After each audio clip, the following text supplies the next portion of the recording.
život na Instagramu. Lea Davogić.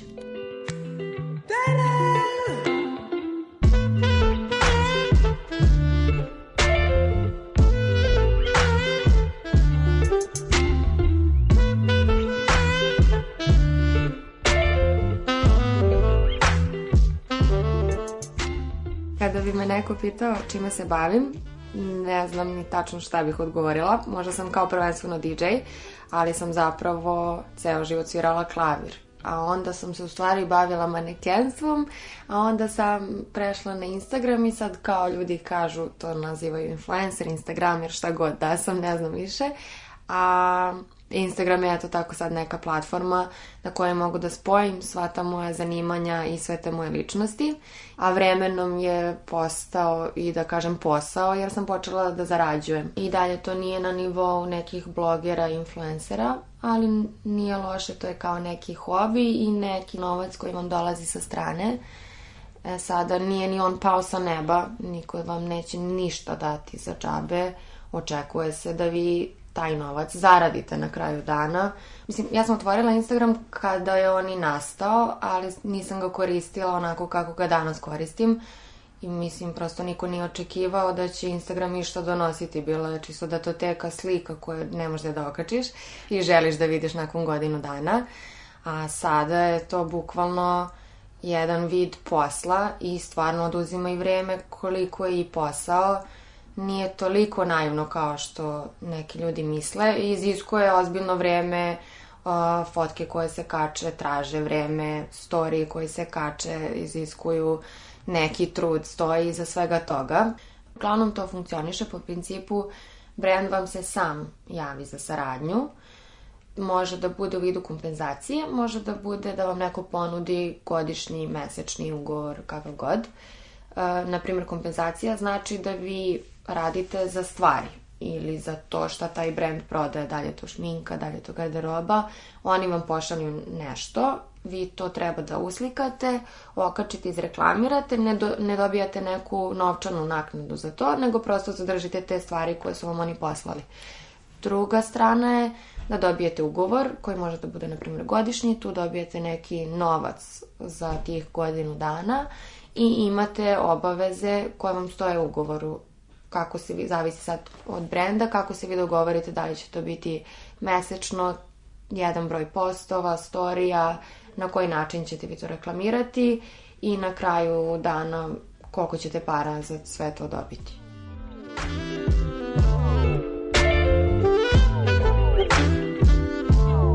Oh, I saw her and she hit me like that. Saw that thing so beautiful. That she just hit my heart, oh. That full force and she got me like that. I be like that. Obaveza brenda je da vam uz taj ugovor ili predlog o saradnji da briefing kako ta saradnja treba da izgleda i kako ono što vi kačite i konačni proizvod treba da izgleda.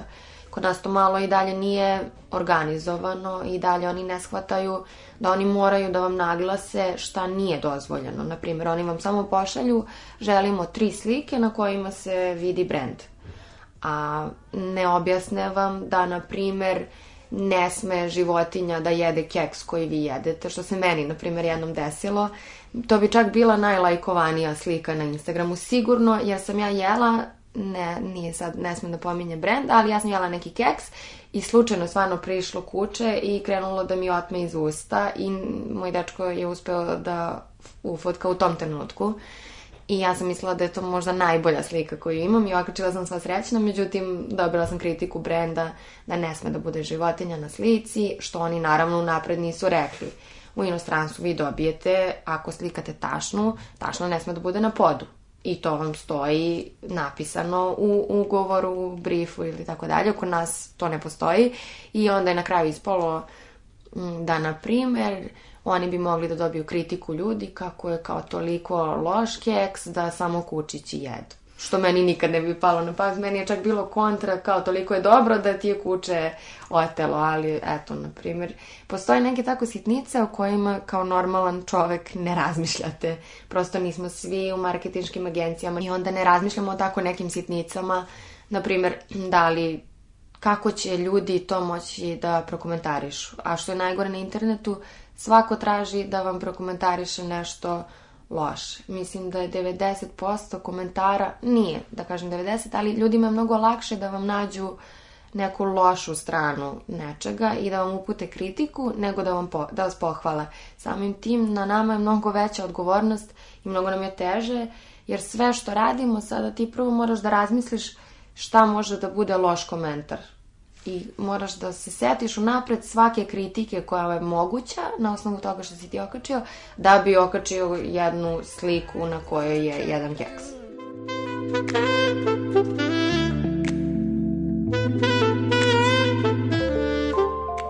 Broj pratilaca jeste važan, nije presudan. Moram da pomenem, na primjer, ja sam dobila od Reeboka prve stvari kada sam imala 3000 followera. Znači, nije im bilo presudno to da li ja imam 40.000 ili 3. Ali neke druge stvari se nisu desile dok nisam došla do 20.000.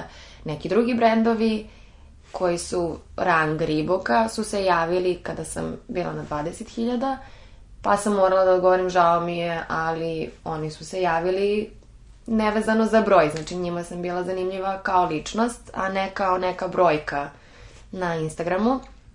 Ali dobro, sada naravno dobijam mnogo više poslova jer imam i veći broj pratilaca i jeste vezano, ali s druge strane to sad vodi do toga da deca padaju u depresiju ako nemaju određeni broj pratilaca. Sada postoji ona cela priča da li će Instagram ukinuti uopšte broj followera, da možeš da vidiš, kao moći ćeš možda samo ti da vidiš svoj broj.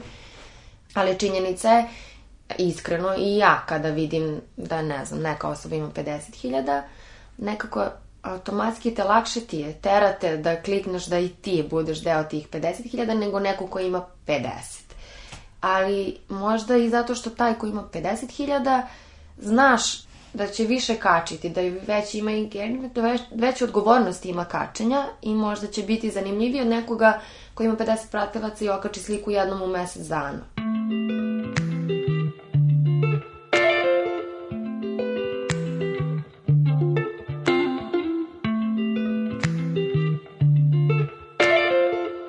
Stvarno zavisi od zanimanja, sigurno da matematičaru ne treba Instagram, ali ako se baviš nekim javnim poslom, mislim da je sad presudno da postojiš negde. Kako bi neki klub u Beču znao da postoji neka devojka iz Srbije koja pušta hip-hop, da nema baš tog Instagrama.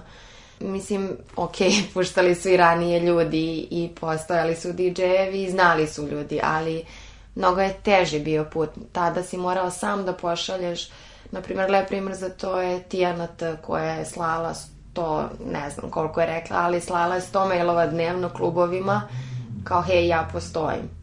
Sada je to malo lakše, meni je lakše sigurno nego njoj pre 10 godina, jer ja ne moram da pošaljem 100 mailova, nego će, ne znam, sam klub slučajno doći do mog profila, neko će od DJ-eva s kojima sam radila u inostranstvu me okačiti na svoj story, pa će onda vlasnik kluba za koji on radi videti za mene, pa će kliknuti, pa će automatski doći do mene. Sve je brže i sve je lakše, ali mislim da je presudno da postojite na internetu.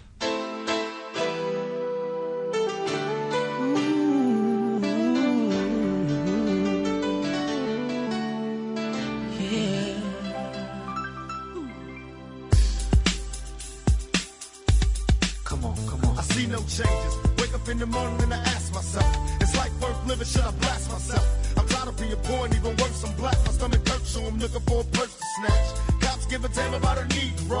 Pull a trigger, kill a nigga, he's a hero. Get it back to the kids who the hell cares. One less hungry mouth. Moj neki dan na Instagramu, da kažemo, zavisi naravno od toga šta ću tog dana raditi, ali da kažemo, na primjer, da ako tog dana idem na neki event i da je taj dan kao Instagram dan i život, onda to uglavnom podrazumeva da ću otići kod svog frizera Dalibora, da pre toga smo u stvari smislili kako ću izgledati to veče, da treba da smislim šta oblačim, ako je to nešto od nekog od naših dizajnera, da odem, da se konsultujem sa njima unapred, da zamolim, da pozajmim nešto za event, pošto se to prosto je onako većinski i često se radi, postoji neka saradnja sa nekim dizajnerima i vi možete da pozajmite garderobu za to veče i onda vratite nakon eventa. Ne morate sve baš da kupite, niko od nas ni nema toliko para da sad za svaki event ima kompletno nov outfit. I kada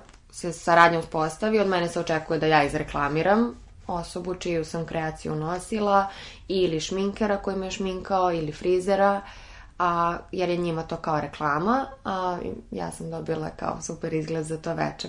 Jedni drugima nekako pomažemo, pravi se neki sad kao mikrouniverzum gde svako svakome na neki način doprinosi. Dakle, nakon tog spremanja odlazimo na event. Event može da bude u principu bilo šta, da li je to rođendan časopisa, da li je revija, da li je neki muzički event, da li je otvaranje galerije, otvaranje restorana. Mislim, pod eventom podrazumevamo razne stvari, ali u mom slučaju to su najviše, da kažemo, neki modni eventovi i neki modni svet. Sada postoje svetski influenceri, budu plaćeni da se pojave na tom eventu. Kod nas i dalje to nije na tom nivou i mi uglavnom ne dobijamo pare da dođemo na neki event, ali prosto to druženje donosi poslove. Prosto moraš da budeš prisutan. Neće niko da te zove da reklamiraš nešto ako te niko u životu nije video, ili neće meni verovati neko, ne mogu da reklamiram neki proizvod ako vide da ja u životu nisam koristila, ili da reklamiram, šta god da reklamiram ako tamo nikad nisam bila.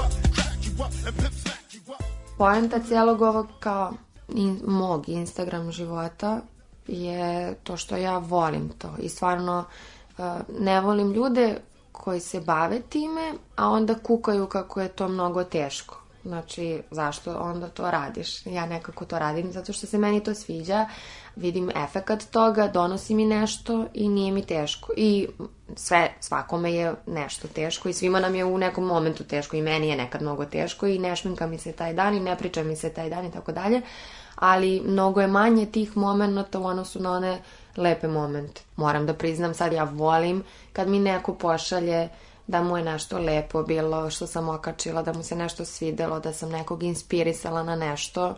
Prosto mislim da smo svi egoisti u nekoj meri i da nam svima prija da sad neki ljudi sa strane nas pohvale.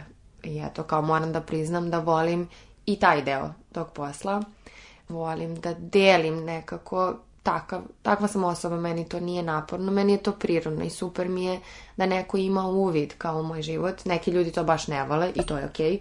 Svako ima pravo da bira, da drži svoju privatnost za sebe ili ne. Meni je super što, ne znam, sad svako od nas može iz svog ugla da kaže nešto i da izrazi svoje mišljenje i da skrene pažnju na nešto. I mislim da je Princes Diana, na primjer, prva osoba pre Instagrama zapravo živela Instagram život, a nije imala mogućnost da kaže svoju verziju, nego je bukvalno kako su paparaci i novine predstavljale, tako smo mi gledali njen život, a ona nije imala život, ona bukvalno nije mogla da izađe iz kuće, da to ne uslika i ne vidi ceo svet. Sad, da je ona imala, na primjer, Instagram, mislim da bi bilo mnogo drugačije, jer bismo znali šta ona zapravo misli, a ne ono što su nam servirale novine kao njeno mišljenje. I meni je to sad kao super što ja sama mogu da kažem šta mislim o nekoj temi, a ne da ljudi sami tumače iz onoga što je neko o meni napisao.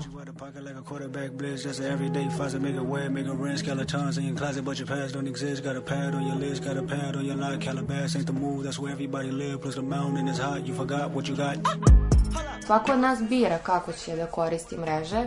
Može da se stvori lažna slika, a može i neka iskrena da se gradi. Jasno je da nisu svi onako presrećni, nemaju svi toliko para, nemaju svi tu garderobu koju kače, ali, na primjer, ja volim da koristim Instagram da stvarno pokažem kako izgleda neki moj dan, a s druge strane volim da onako da učinim i drugim ljudima, jer ljude zanima, na primjer, najviše od svega koji si karmin stavila. što meni nije baš mnogo drago. Voljela bih da me pitaju više koji je film ili koja je pesma nego koja je to Carmen, ali mora da se napravi neki kompromis, pa onda kačim i Carmen koju sam stavila, ali onda kačim i muzej u kom sam bila, i omiljene slike, i svoje neke, ne mogu kažem političke stavove, ne volim previše da se bavim politikom, ali prosto neka moja razmišljanja o nekim temama današnjim.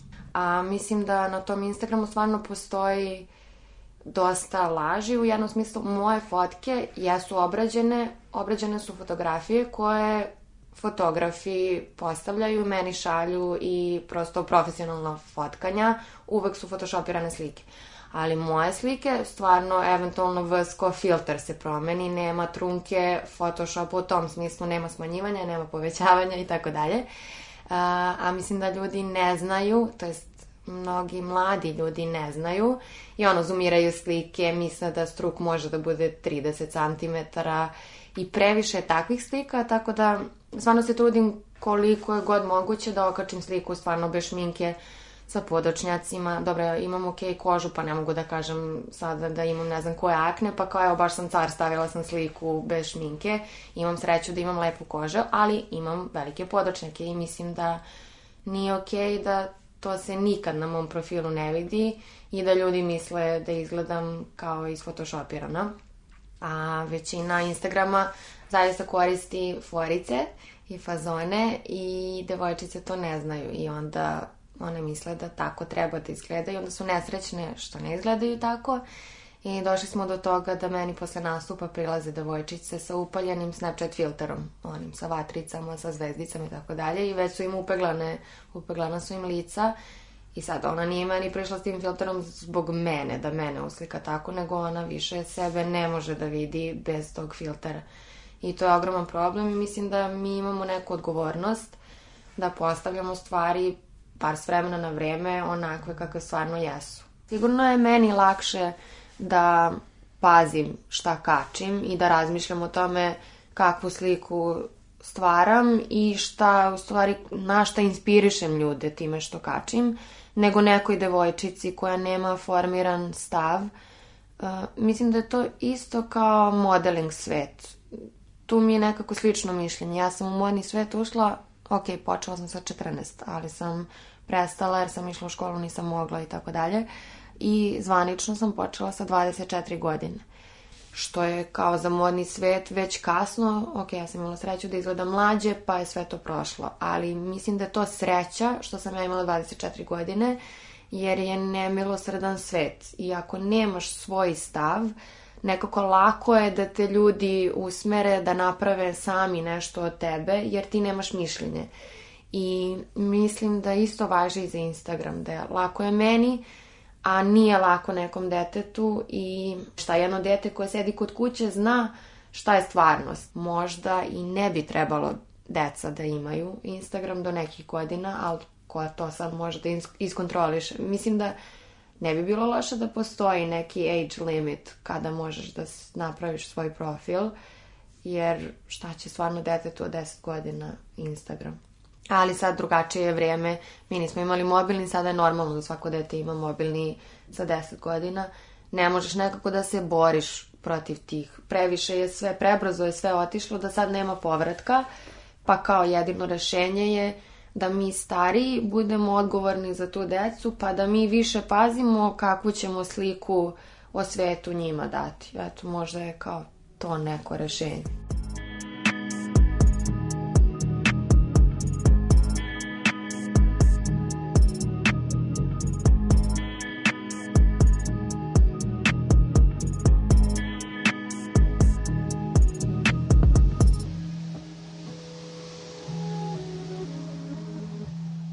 Pa uglavnom na Instagramu mi pišu devojke, većinski moja publika su devojke, tipa 60% publike su žene i devojčice. Sad nisu stvarno deca, ipak su više devojke, da kažemo od tinejdžerki pa do nekih 30 i nešto je kao moja ciljna grupa. Svako ima pravo da ti se obrati, što je s jedne strane super, jer kao ako te pohvali, super se osjećaš tog dana, ali ako te neko sada izvređa na tom Instagramu, onda ti se kao loše osjećaš.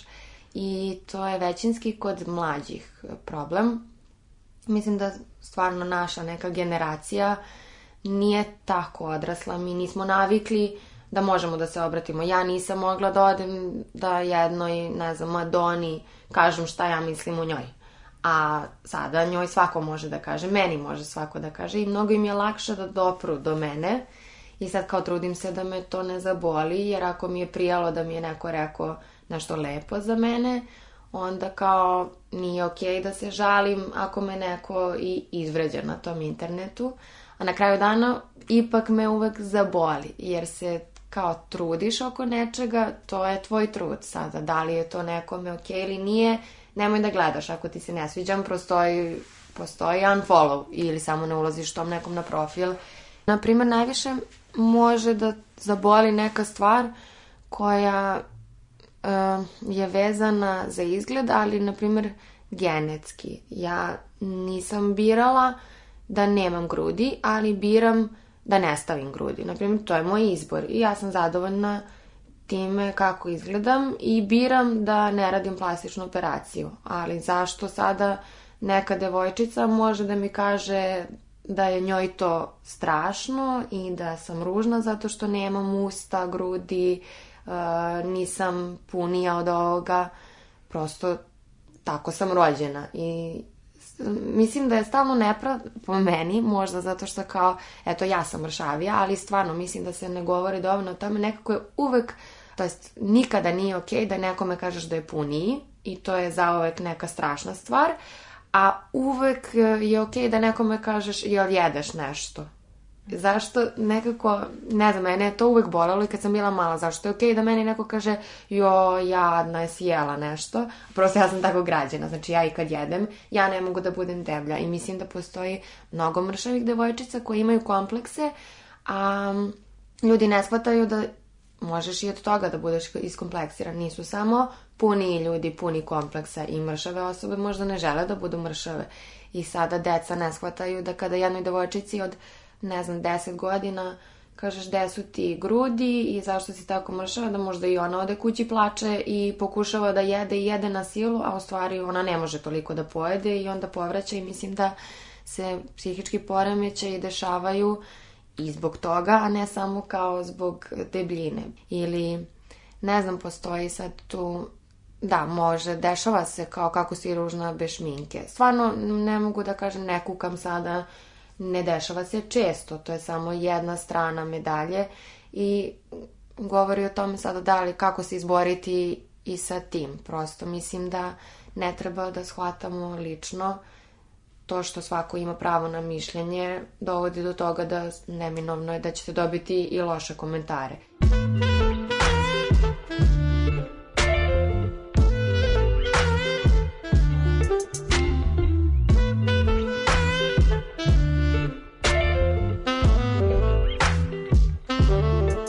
Ja stvarno nemam puno slobodnog vremena i sada ja često ne umem ni da objasnim kako ja stvarno nemam sad slobodnog vremena, jer su svi ufazonu, dobro, DJ si 2 sata u klubu, 4, nije ni bitno, a šta radiš ostalo vreme?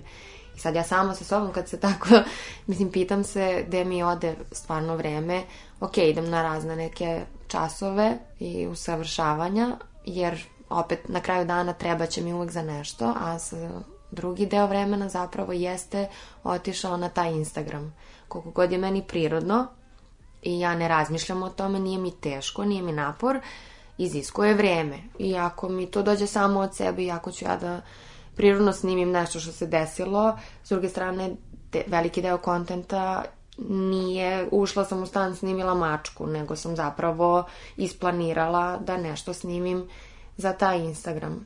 Mislim, opet, ja nisam, uvijek govorim, ja nisam baš kao samo influencer, meni oduzima možda manje vremena nego ljudima koji se samo time bave i onda planski ustaju u 6 ujutru zato što je Brooklyn Bridge prazan u 6 ujutru. Mislim da ljudi ne shvataju koliko truda stoji iza toga i da olako shvataju i da je neko isplanirao da u 6 bude tamo jer tamo ima malo ljudi, da se slika u tom trenutku.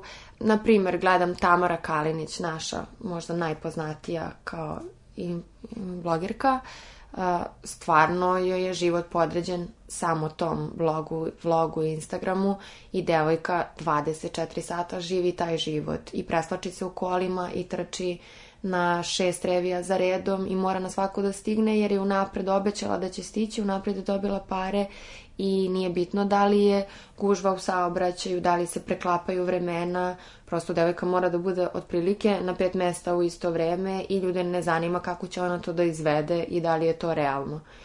Znači, nekako ste se dali tom životu i morate da ispunite neka očekivanja. Možda i izgubiš nekako uvid jer sve moraš da snimiš. Prosto menjate malo taj Instagram i postaješ opterećen tim i meni se desi nekad da se iznerviram kao jao, nešto se desilo i ako jao nisam ovo snimila za Instagram. Nekako bude mi nekad krivo jer kao sad ljudi neće vidjeti da se to desilo. Bukvalno what happens in Vegas stays in Vegas, ode ono ako nisi okačio na Instagram nije se ni desilo u tvom životu. Mislim da se malo to sada dešava.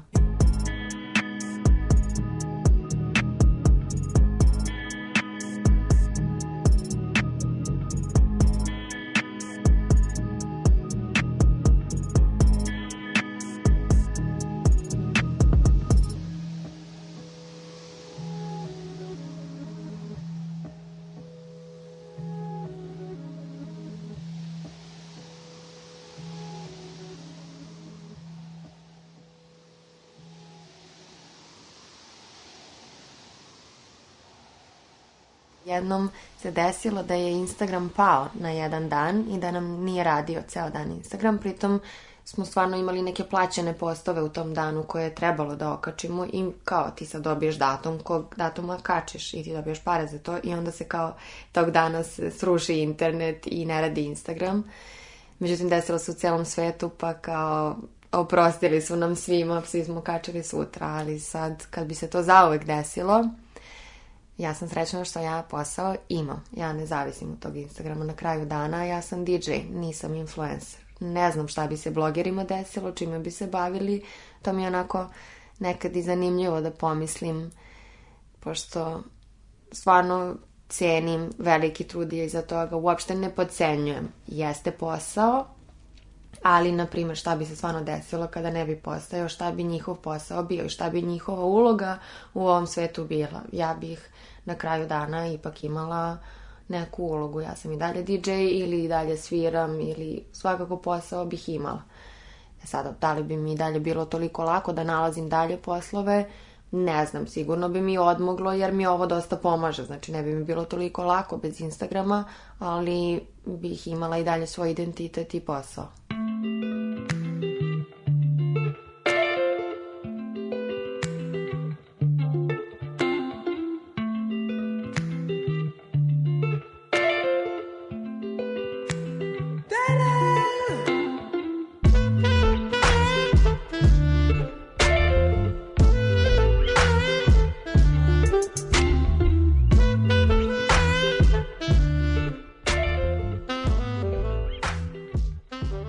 Čuli ste reportažu Život na Instagramu u kojoj je govorila Lea Davogić. Autor Milena Radić.